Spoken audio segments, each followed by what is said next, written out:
शेतकऱ्यांसाठी आजच्या ठळक बातम्या व शेतकऱ्यांसाठी मंत्रिमंडळाच्या बैठकीमध्ये सर्वात मोठे निर्णय देखील घेण्यात आलेले आहेत। त्या सर्व बातम्या आपण पाहणार आहोत। आता पीक विम्याची देखील रक्कम शेतकऱ्यांना मिळणार आहे। तसेच नमो शेतकरी व पीएम किसान योजनेची देखील अपडेट आपण व्हिडिओमध्ये पाहणार आहोत। जे शेतकरी मित्र व्हिडिओ एकदम शेवटपर्यंत पाहतील त्यांना सर्व बातम्या पाहायला मिळतील। त्यापूर्वी चॅनलवर नवीन असाल तर चॅनल सबस्क्राइब करा, नोटिफिकेशन बेलला ऑल वरती नक्की टाका, जेणेकरून रोजची रोज पीक विमा अपडेट, नुकसान भरपाई तसेच नमो शेतकरी अपडेट या चॅनलवरती पाहायला मिळतील। पहिलेच पीक विम्या संदर्भातील महत्त्वाची बातमी, वंचित शेतकऱ्यांना लवकरच मिळणार पीक विम्याचा लाभ। एकंदरीत जर पाहायला गेलं तर शेतकऱ्यांसाठी पीक विम्या संदर्भातील महत्त्वाची बातमी पाहायला मिळत आहे। पंतप्रधान पीक विमा योजनेतून सन 2023-24 मधील खरीप आणि रब्बी हंगामामध्ये विमा संरक्षण क्षेत्र बाधित झाल्याने त्याची भरपाई म्हणून सुमारे 500 कोटी रुपयांपर्यंत रक्कम मंजूर करण्यात आली आहे। यापैकी बहुतांश रक्कम शेतकऱ्यांच्या बँक खात्यावरती जमा झाली असून नजर चुकीने अपात्र ठरलेल्या तक्रारीही मंजूर करण्याबाबत मागणी झाल्यानंतर याबाबतही सकारात्मक निर्णय घेण्यात आलेला असून आता बुलढाणा जिल्ह्यातील अपात्र शेतकऱ्यांच्या बँक खात्यावरती पीक विम्याची रक्कम जमा होणार आहे। व शेतकरी मित्रांनो, तुमच्या जिल्ह्यासंदर्भातील देखील पीक विम्याची बातमी आपण पाहणार आहोत, त्यासाठी व्हिडिओला शेवटपर्यंत पहा। लाडकी बहीण योजनेच्या तिसऱ्या हप्त्यापोटी 521 कोटी रुपये बँक खात्यावरती जमा, महिलांना दिलासा। सध्या जर पाहायला गेलं तर मुख्यमंत्री लाडकी बहीण योजनेअंतर्गत तिसरा हप्ता लाडक्या बहिणींच्या बँक खात्यावरती जमा होण्यास सुरुवात झाली आहे। 29 सप्टेंबरपर्यंत 34,74,116 बहिणींच्या बँक खात्यावरती एकूण 521 कोटी रुपयांची रक्कम जमा करण्यात आली आहे। त्याचबरोबर उर्वरित महिलांच्या बँक खात्यावरती पैसे जमा होण्याची प्रक्रिया सुरू आहे। मागेल त्याला सौर कृषी पंप मिळणार, महावितरणाच्या वेबसाईटला उदंड प्रतिसाद। आता जर पाहायला गेलं तर मागेल त्याला सौर कृषी पंप योजनेमध्ये शेतकऱ्यांनी अर्ज करण्यासाठी उपमुख्यमंत्री तथा ऊर्जा मंत्री देवेंद्र फडणवीस यांच्या हस्ते सुरू केलेल्या महावितरणाच्या वेबसाईटला उदंड प्रतिसाद मिळत असल्याचे सध्या पाहायला मिळत आहे। केवळ 14 दिवसांमध्ये 1,22,000 शेतकऱ्यांनी त्यावर नोंदणी केली आहे। शेतकऱ्यांच्या खात्यावर 10,000 रुपये जमा होणार, शेतकरी पुरस्कार वितरण सोहळ्यामध्ये कृषी मंत्री धनंजय मुंडे यांची घोषणा।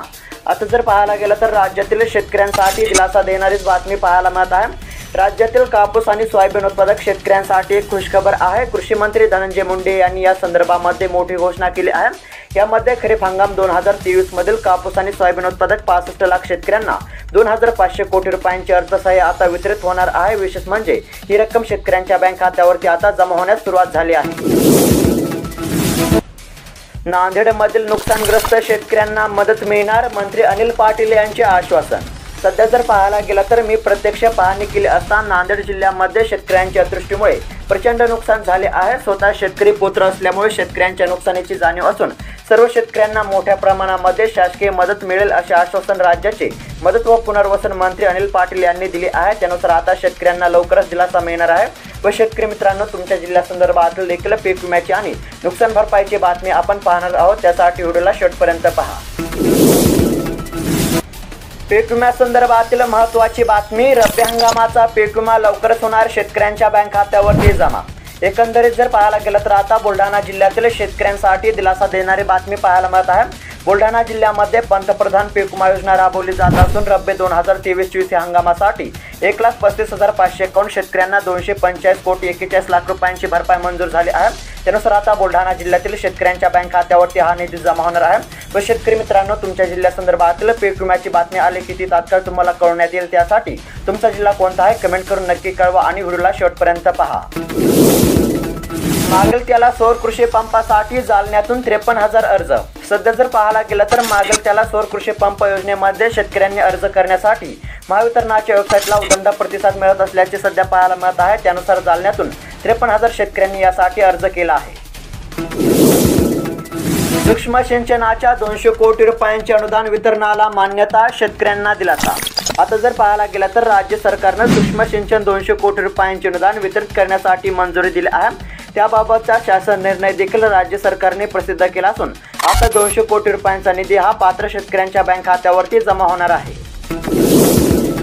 6 ऑक्टोबर पर्यंत काम उरकून घ्या, पंजाबराव डखांनी वर्तवला नवीन अंदाज। एकंदरीत जर हवामान अंदाज पाहायला गेला तर सध्या राज्यामध्ये पावसाचा जोर कमी झालेला आहे। अनेक भागामध्ये गेल्या 4 ते 5 दिवसापासून पावसाने धुमाकूळ घातलेला होता, पण आजपासून राज्यामध्ये उखडलेल्या स्वरूपामध्ये भाग बदलत पाऊस पडणार असल्याची माहिती हवामान अभ्यासक पंजाबराव ढगे यांनी दिली आहे। आजपासून राज्यामध्ये सर्वदूर पाऊस पडणार नाही, त्यामुळे शेतकऱ्यांनी 6 ऑक्टोबरपर्यंत शेतातील सर्व कामे उरकून घेण्याचे आवाहन केले आहे।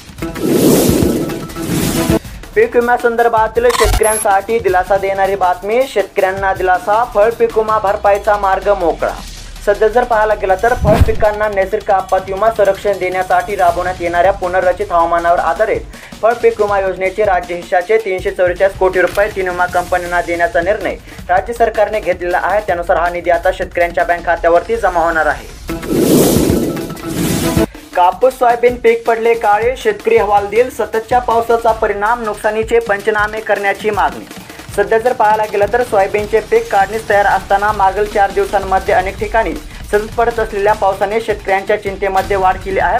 शेकडो हेक्टरवरील कापूस आणि सोयाबीन काळी पडण्याच्या स्थितीमध्ये आहे। यावर्षी पावसाळा समाधानकारक झाला असताना हातातोंडाशी आलेला घास मात्र परतीच्या पावसाने हिरावला जातो की काय अशी स्थिती सध्या निर्माण झाली आहे।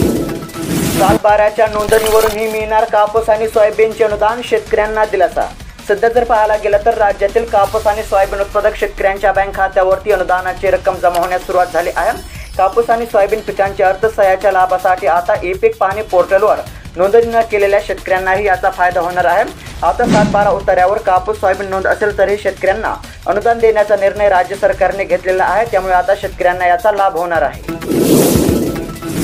शेतकऱ्यांना कर्जमाफीची अपेक्षा, कर्ज नूतनीकरणाकडे फिरवली पाठ, सध्याची स्थिती।